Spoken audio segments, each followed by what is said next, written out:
Assalamualaikum warahmatullahi wabarakatuh.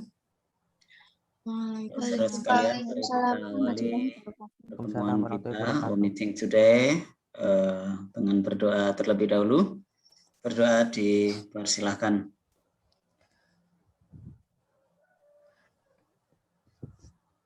Berdoa selesai, terima kasih.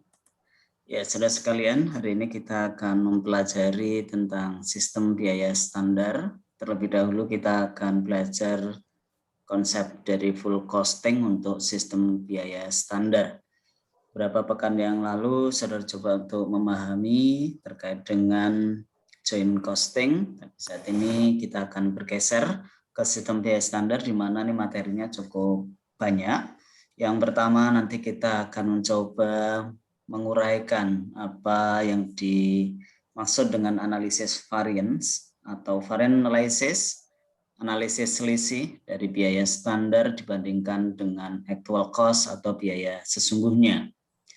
Kemudian yang kedua nanti akan mempelajari terkait dengan bagaimana pencatatan atau akuntansi di biaya standar ini, yang dimana ada dua metode yang bisa kita gunakan. Salah satunya yang pertama adalah single plane, kemudian yang kedua adalah partial plane. Kemudian di samping itu ada materi juga terkait dengan biaya standar, bagaimana ketika biaya yang digunakan, yaitu khususnya material cost-nya atau direct cost-nya, yaitu biaya bahan bakunya, ketika yang digunakan untuk membuat satu produk itu membutuhkan lebih dari satu jenis. Seperti yang kita kenakan misalkan kemeja atau baju, terkadang atau sering ya kita pakai itu lebih dari satu bahan. Ya kalau paling sederhana merah dan putih misalkan, atau batik dengan kotak-kotak dan seterusnya. Nah, bagaimana kita nanti menganalisis selisih biayanya ketika material yang digunakan adalah lebih dari satu jenis. Di samping itu juga karena di slide itu tampak full costing, kita juga akan mempelajari bagaimana pendekatan variable costing dalam biaya standar. Nah, saudara sekalian, dengan materi yang cukup banyak itu nanti mungkin 3 pertemuan akan kita gunakan untuk membahas tentang standar costing. Setelah itu baru kemudian nanti ada materi berikutnya terkait dengan activity based costing ataupun yang lainnya.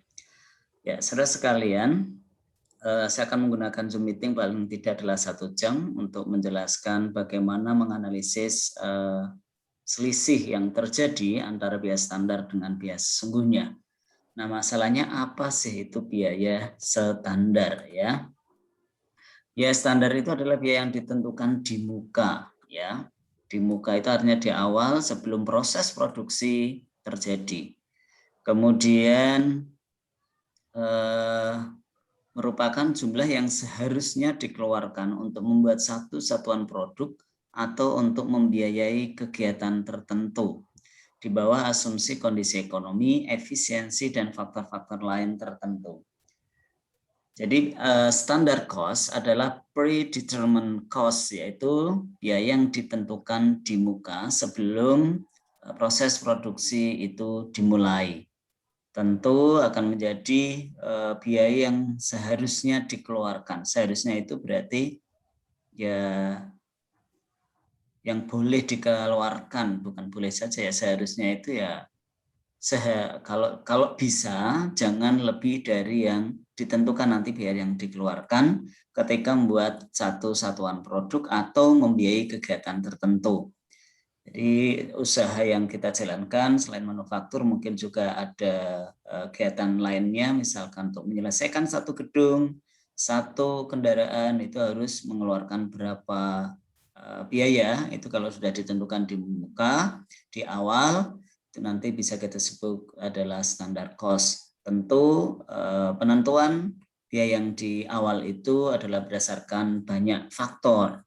Ya, ada faktor ekonomi, kemudian efisiensi, kemudian kondisi pesaing dan kondisi keuangan perusahaan, dan juga faktor-faktor yang lainnya.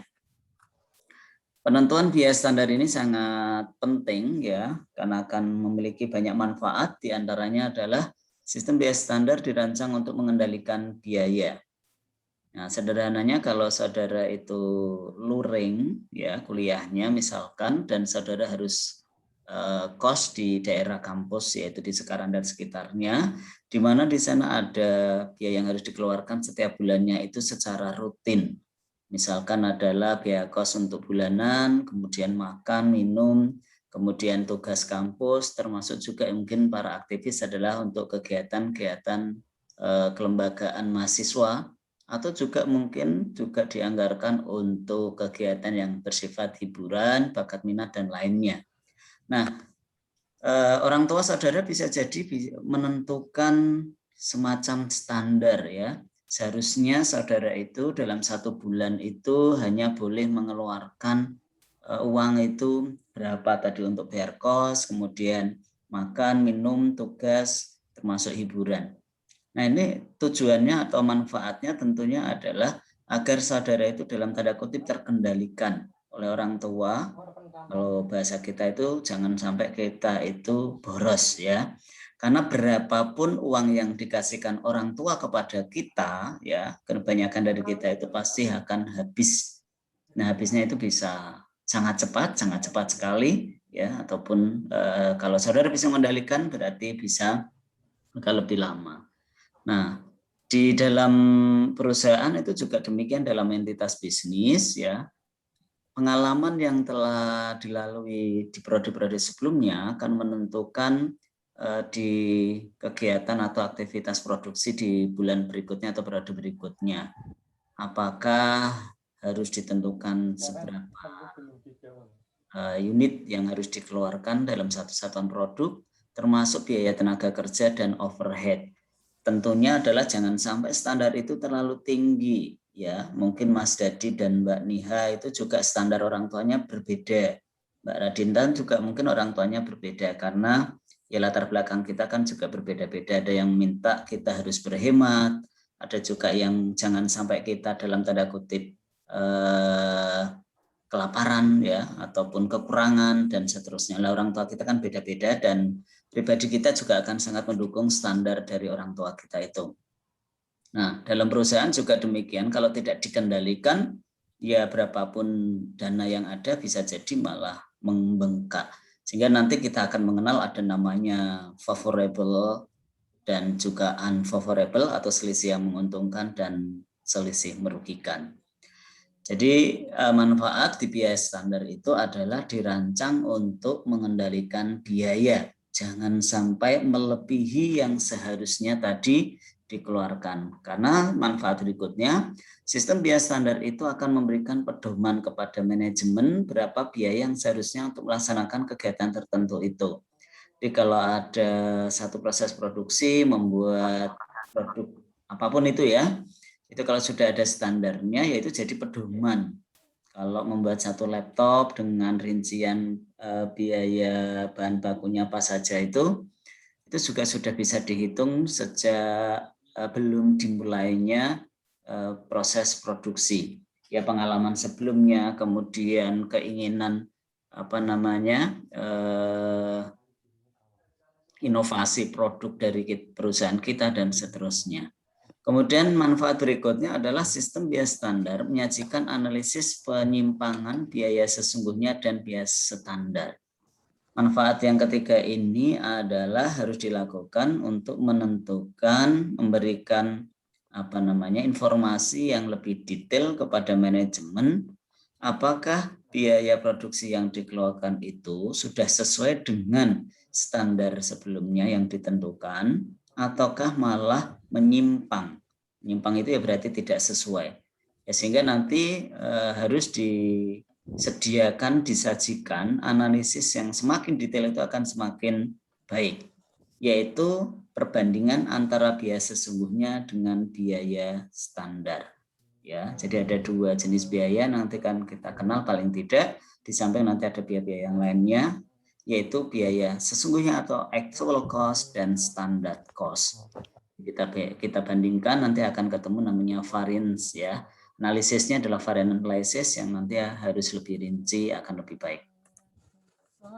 Kemudian berikutnya yaitu prosedur penentuan biaya bahan baku. Ya, jadi biaya produksi kan ada 3, biaya bahan baku, tenaga kerja, dan overhead. Dalam hal sistem biaya standar ini, yang ditentukan terlebih dahulu, yang pertama adalah biaya bahan baku. Ini juga harus dengan cermat ya, bagaimana penentuan biaya yang dikeluarkan seharusnya. Nah, biaya bahan baku ini ada yang pertama kuantitas standar dan yang kedua adalah harga standar. Tentu pengalaman yang telah dilalui di periode sebelumnya akan memberikan informasi penting ya. Ini karena untuk penentuan baik itu kuantitas maupun harga. Nah, di kuantitas itu lebih cenderung penyelidikan khusus atau analisis catatan masa lalu. Artinya ketika membuat satu produk itu, entah itu kue atau entah itu makanan, entah itu produk apapun, itu akan ketahuan membutuhkan kuantitas berapa unit, berapa kilo, berapa meter. Ketika membuat satu kemeja panjang atau kemeja pendek ya. Kemudian di samping kuantitasnya, panjang, pendeknya, berat, dan seterusnya itu, yang kedua adalah ditentukan harganya. Ya, tentu harga itu biasanya mencerminkan dari kualitas ya. Kalau produk yang kita hasilkan itu kualitasnya tinggi, maka relatif harganya itu lebih tinggi juga untuk bahannya. Nah, harga ini penentuannya bisa dari mana informasinya? Yang pertama adalah harga yang diperkirakan akan berlaku di masa yang akan datang.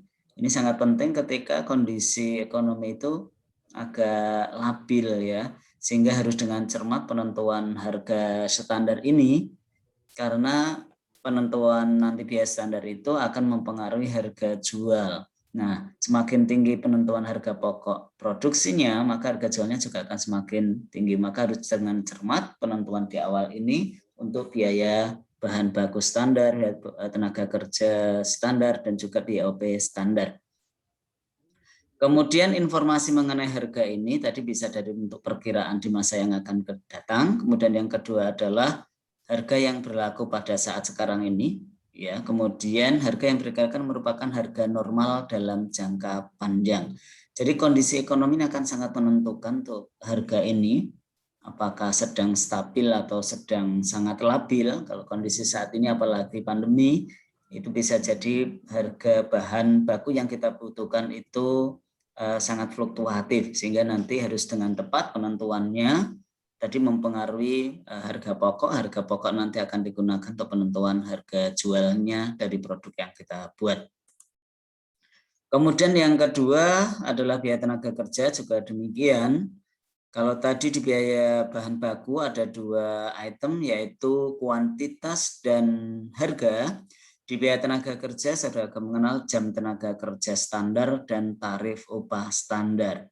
Jam tenaga kerja standar itu adalah menunjukkan semacam satuan kuantitas ya, kalau di bahan baku itu.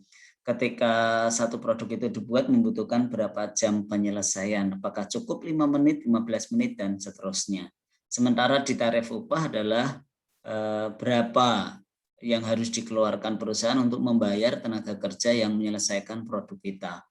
Tarif upah itu ya bisa per jam, bisa per produk ataupun yang lainnya. Nah, penentuan jam tenaga standarnya ditentukan dengan cara yang pertama adalah menghitung rata-rata jam kerja yang dikonsumsi dalam satu pekerjaan masa lalu. Kemudian yang kedua membuat test run, operasi produksi di bawah keadaan normal yang diharapkan. Kemudian mengadakan penyelidikan gerak dan waktu dari berbagai kerja karyawan di bawah keadaan nyata yang diharapkan. Kemudian mengadakan taksiran yang wajar. Jadi banyak cara yang bisa digunakan tergantung kondisi yang ada saat ini untuk dihadapi oleh perusahaan. Apakah berdasarkan masa lalu itu cukup, ataukah keinginan di masa yang akan datang, atau gabungan, ya, atau harus dites run dulu atau dipenyelidikan dulu dengan kondisi yang normal seperti apa. Jadi kondisi saat ini akan sangat mempengaruhi, apalagi karyawan kita misalkan dalam tanda kutip ada masalah dengan perusahaan, maka itu juga penentuan jam tenaga standarnya akan sangat dipengaruhi. Termasuk juga adalah tarif upahnya, ya. perjanjian dengan organisasi karyawan atau data upah masa lalu, kemudian penghitungan tarif upah dalam keadaan operasi normal, termasuk juga adalah peraturan atau aturan dari pemerintah yang dimana setiap tahunnya biasanya di akhir itu ada penentuan tarif upah untuk yang berlaku di tahun berikutnya. Nah, ini kondisi-kondisi yang harus dipertimbangkan oleh perusahaan untuk menentukan jam tenaga kerja standar dan juga tarif upahnya. Kemudian yang ketiga adalah BOP. Ini BOP lebih rinci, saudara bisa baca di handout atau di bukunya Mulyati atau di bukunya Hongren, itu juga ada penentuannya bagaimana BOP.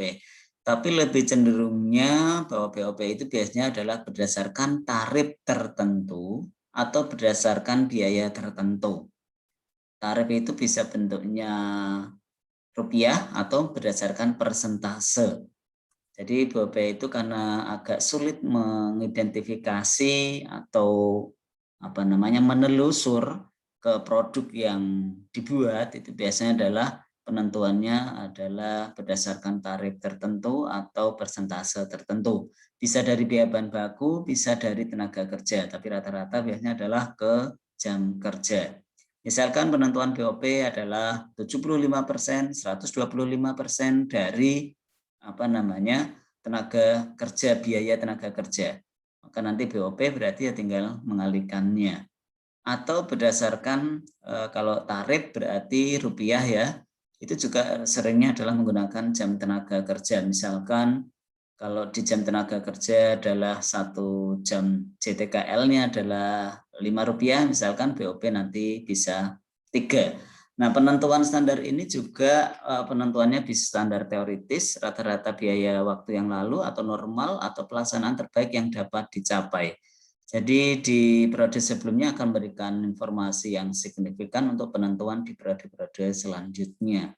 Saudara nanti perusahaannya atau kita penentuan BOP-nya apakah terlalu teoritis atau sudah sangat kondisional ya, melihat situasi dan kondisi yang ada ataukah yang diinginkan kondisi yang lebih normal. Kalau masa pandemi seperti ini juga akan membuat perbedaan penentuan tadi semuanya di jenis biaya produksi. Termasuk sebenarnya biaya administrasi, biaya penjualan itu juga akan terpengaruh dengan kondisi yang tidak normal. Tadi manfaat dari biaya standar ini adalah memberikan informasi terkait dengan penyimpangan yang kemungkinan terjadi dalam pelaksanaan proses produksi, sehingga manajemen membutuhkan analisis selisih biaya produksi yang terjadi dan lebih rinci akan lebih bagus. Artinya nanti ketika diketahui ternyata selisihnya terjadi di BTK atau di direct labor atau di direct material ataupun malah factory overhead, maka nanti kebijakan berikutnya yang harus diambil harus seperti apa. Nah, paling tidak menganalisisnya kalau secara umum yang pertama adalah model 1 selisih atau one way model. Jadi hanya selisih total masing-masing jenis biaya. Yang kedua adalah lebih rinci lagi model 2 selisih, the two way model, atau yang ketiga model 3 selisih atau three way model. Nah, artinya semakin banyak selisih yang dianalisis ya berarti membutuhkan data yang lebih rinci. Sampai di sini ada yang mau berkomentar terlebih dahulu, dipersilahkan.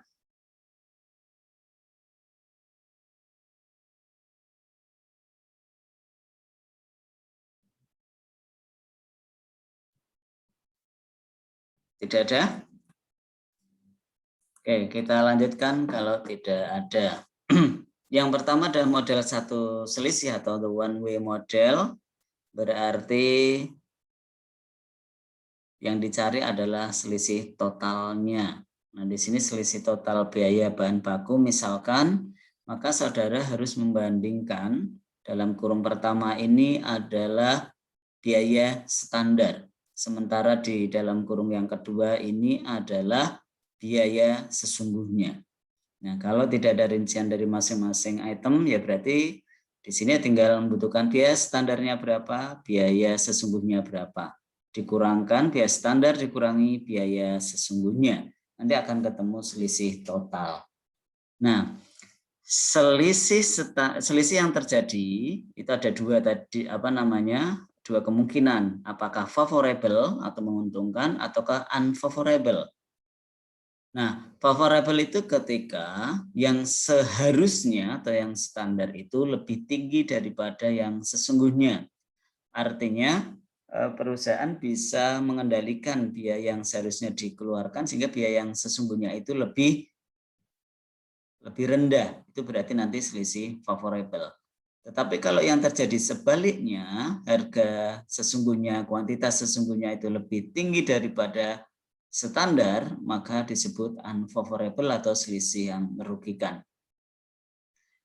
Jadi rumusnya untuk model satu selisih adalah selisih total, saudara bandingkan yang standar dikurangi yang sesungguhnya. Kalau dalam contoh ini adalah biaya bahan baku, yang standar itu dicari dari mana harga standar kalikan kuantitas standar. Sementara biaya sesungguhnya dicari dari harga sesungguhnya dikalikan kuantitas sesungguhnya. Kemudian kalau dua selisih, maka saudara harus memberikan analisis yang lebih lanjut lagi. Selisih yang terjadi sebelumnya ini itu disebabkan karena harganya, ataukah karena kuantitasnya, ataukah dua-duanya. Maka analisis yang kedua yaitu saudara harus mencari selisih harga dan juga selisih kuantitas. Kalau di bahan baku berarti kita menyebutnya yang pertama adalah material price variance atau MPV, kemudian yang kedua adalah quantity variance. Material quantity variance atau MQV, ya. Material price variance yaitu selisih harga. Berarti saudara di sini memfokuskan pada pencarian selisih harga itu apakah harganya standar itu lebih tinggi ataukah lebih rendah daripada harga sesungguhnya. Maka perhitungannya adalah material price variance itu diperoleh dari harga standar atau dikurangi dengan harga sesungguhnya. Jadi ini adalah standar price dikurangi actual price ya. Kemudian baru dikalikan dengan actual quantity atau kuantitas sesungguhnya. Yang selisih pertama saudara akan memperoleh informasi apakah harga standarnya itu lebih tinggi atau lebih rendah daripada harga sesungguhnya, dikurangkan di sini. Kalau harga standarnya lebih tinggi berarti tadi adalah favorable, kalau harga sesungguhnya lebih tinggi berarti unfavorable untuk material price variance atau selisih harga bahan baku. Kemudian yang kedua ya, yaitu adalah selisih kuantitas atau material quantity variance yang diperoleh dari pembandingan dari standar quantity dikurangi actual quantity ya dikalikan standar price. Di sini adalah analisis selisih kuantitas itu diperoleh dari pembandingan kuantitas standar dikurangi kuantitas sesungguhnya dikalikan harga standar.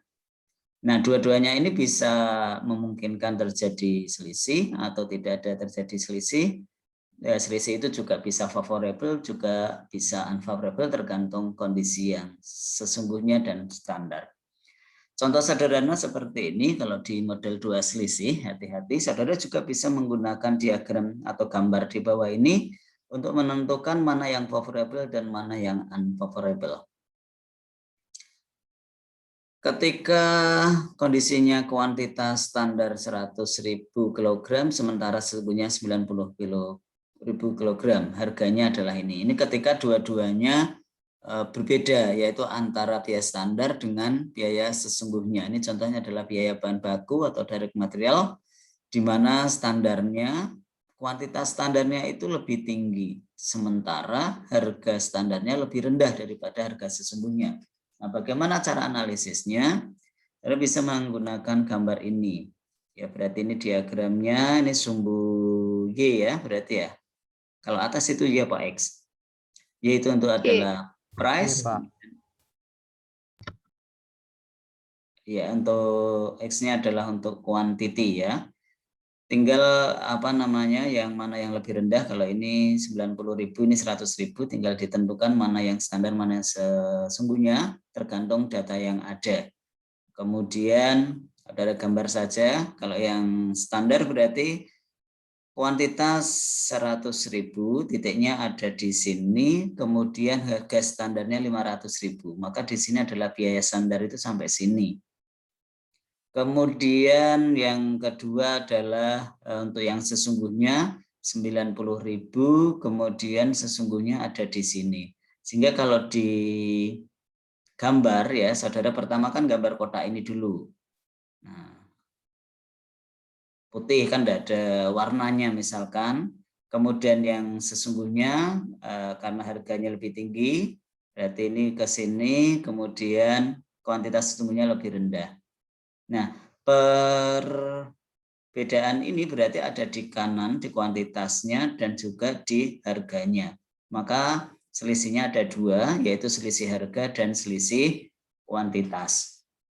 Walaupun kalau saudara mencari selisih satu selisih, ya ini tinggal kalikan, berarti 500, berapa ini? 500 kalikan 100.000, kemudian dikurangkan dengan 90.000 kalikan 550. Nanti selisihnya adalah 500.000. Nah, 500.000 itu apakah dari harga saja ataukah dari kuantitas saja? Nah, tapi setelah dicari ternyata selisih harganya adalah 500, ini standar di sini darinya. Kemudian dibandingkan dengan yang sesungguhnya, kalikan kuantitas sesungguhnya di sini adalah 90.000. Ternyata selisih harganya adalah 4.500.000, yaitu rugi atau unfavorable. Sementara selisih quantity, material quantity variance-nya 100.000 kurangi 90.000 kalikan 500 sama dengan 5 juta. Ini kebetulan adalah favorable. Nah, ini bisa untuk melihat analisis dari dua selisih, yaitu selisih harga dan selisih kuantitas. Nah, kondisi yang ada ini juga akan mempengaruhi gambar dari analisis kita. Kemudian yang berikutnya adalah model 3 selisih, ya, yang dimana di sini selain selisih harga juga ada selisih kuantitas dan juga selisih harga dan kuantitas. Kondisi ini akan terjadi ketika ada yang pertama harga dan kuantitas standar lebih tinggi atau rendah dari harga dan kuantitas sesungguhnya. Jadi kalau dua-duanya, kalau tadi itu kan yang di sini itu kan salah satunya lebih tinggi atau lebih rendah. Tapi kalau dua-duanya lebih tinggi atau lebih rendah, itu akan memungkinkan terjadi selisih yang ketiga, yaitu selisih harga dan kuantitas. Contohnya adalah seperti ini. Standarnya kita lihat, standarnya itu dua-duanya lebih rendah ya daripada yang sesungguhnya. Jadi kondisi pertama harga dan kuantitas standar lebih tinggi atau rendah. Di contoh soal ini adalah lebih rendah. Nah, sehingga di sini ada 3 selisih, tinggal digambar saja. Yang standar 90.000 dan 500. Maka biaya standarnya di kotak putih ini. Sementara biaya sesungguhnya ini sangat tinggi sekali, ini rugi ya, karena lebih besar daripada biaya standar, biaya sesungguhnya atau actual cost-nya. Nah, tinggal bisa dianalisis, di merah ini adalah selisih harga, hijau adalah selisih kuantitas, sementara yang kuning adalah selisih harga dan kuantitas.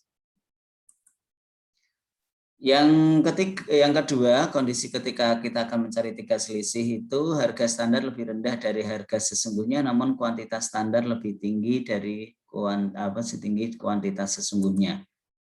Nah, ternyata kalau kita mau menganalisis 3 selisih, kalau kondisinya seperti ini, seperti di awal tadi, itu tidak ada selisih harga dan kuantitas. Adanya adalah selisih harga dan atau selisih kuantitas.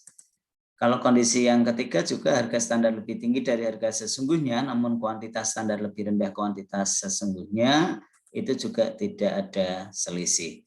Jadi the three-way model untuk selisih biaya bahan baku itu bisa dilakukan ketika dua jenis baik harga maupun kuantitas itu kondisinya adalah lebih tinggi atau lebih rendah, itu baru nanti akan memunculkan analisis selisih yang ketiga. Sampai di sini ada yang mau bertanya atau menyampaikan komentarnya, dipersilahkan.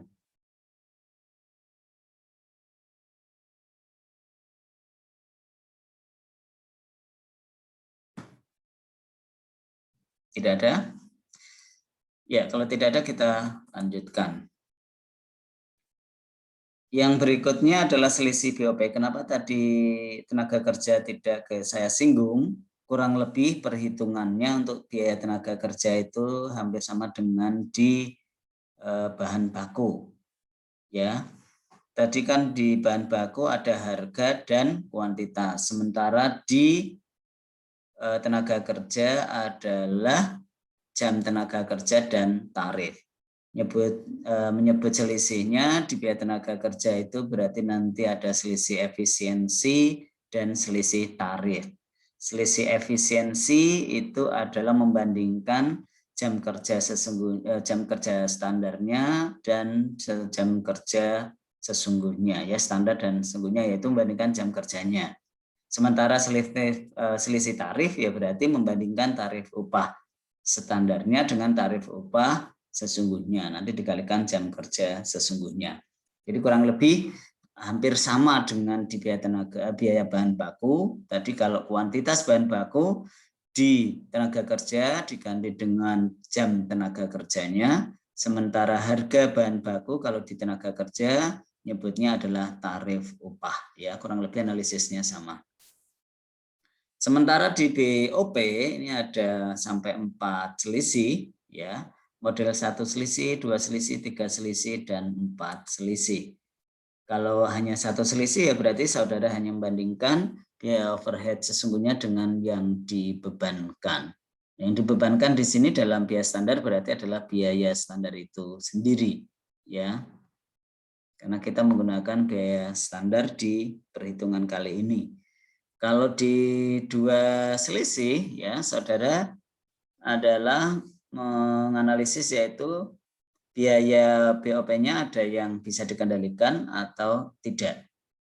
Contohnya yang pertama adalah controllable variance, itu berarti selisih terkendalikan, artinya perusahaan itu bisa menekan ya atau mengendalikan jangan sampai BOP yang terjadi itu tidak sesuai dengan yang ditentukan di awal, ya. Ada masih bisa ngontrol, tetapi kalau selisih volume itu lebih cenderung dari tidak bisa kita kendalikan karena sesuai dengan kalau semakin tinggi produk yang dibuat maka tenaga kerja otomatis akan mengikuti, ya. Jadi maka di sini perhitungannya seperti tampak di slide itu, untuk selisih volume itu membandingkan jam tenaga kerja pada kapasitas normal dibandingkan dengan jam tenaga kerja standar, kemudian selisih volume dikalikan tarif BOP tetapnya. Sementara yang diselisih terkendalikan, saudara membandingkan BOP sesungguhnya dengan BOP tetap pada kapasitas normal, akan ditemukan itu berarti BOP variabel sesungguhnya, kemudian di sini BOP variabel pada jam standar, baru selisih terkendalikan. Ya, jadi di sini adalah lebih cenderung ke BOP variabel, di sini adalah BOP tetap. Jadi memang analisisnya akan lebih rinci lagi. Kemudian untuk model 3 selisih, ya, di sini berarti ada selisih pengeluaran dan selisih kapasitas. Ini juga selisih yang bisa dikendalikan, ya. Ini baru 2 selisih, ya. Ini nanti yang ketiga adalah namanya selisih efisiensi, ya. Jadi di 3 selisih untuk BOP ada selisih pengeluaran, selisih kapasitas, dan selisih efisiensi. Selisih pengeluaran atau spending variance itu membandingkan BOP sesungguhnya dibandingkan dengan BOP tetap pada kapasitas normal dikalikan BOP variabel yang digunakan pada jam sesungguhnya. Jadi nanti untuk BOP ini analisisnya agak lebih jelimet, ya. Saudara akan menemukan data yang cukup banyak, ya, dibutuhkan data yang cukup detail untuk bisa menganalisis lebih rinci dari BOP yang terjadi sungguhnya dengan BOP standar. Selisih kapasitas atau idle capacity variance diperoleh dari kapasitas normal dibandingkan kapasitas sesungguhnya, berarti kapasitas tidak terpakai, kemudian tarif BOP tetap, dan baru ketemu selisih kapasitas atau capacity variance. Kemudian yang tiga selisih ketiga adalah selisih efisiensi, yaitu jam standar dibandingkan jam sesungguhnya. Ya, seharusnya kalau jam standarnya lebih tinggi daripada jam sesungguhnya, berarti selisih efisiensi di sini adalah selisih yang favorable. Kemudian dikalikan tarif BOP total, tidak menyebut di sini tetap atau variabel. Kalau saudara nanti di sini tarif BOP-nya dirinci menjadi BOP tetap dan juga BOP variabel tarifnya, ya, maka nanti selisih efisiensinya menjadi 2, berarti akan ketemu namanya 4 selisih. Selisih pengeluaran, selisih kapasitas, selisih efisiensi variabel, dan selisih efisiensi tetap. Jadi lengkap ya, di BOP ada 4 selisih yang harus dianalisis. Ada model 4 selisih ya. Tadi 1 selisih berarti menghitung secara total BOP yang terjadi itu berapa selisihnya, yaitu membandingkan BOP sesungguhnya dengan BOP yang dibebankan. 2 selisih menjadi selisih terkendalikan dan selisih volume. 3 selisih itu selisih pengeluaran, selisih kapasitas, dan selisih efisiensi. Sementara 4 selisih adalah selisih efisiensinya dirinci menjadi variabel dan tetap.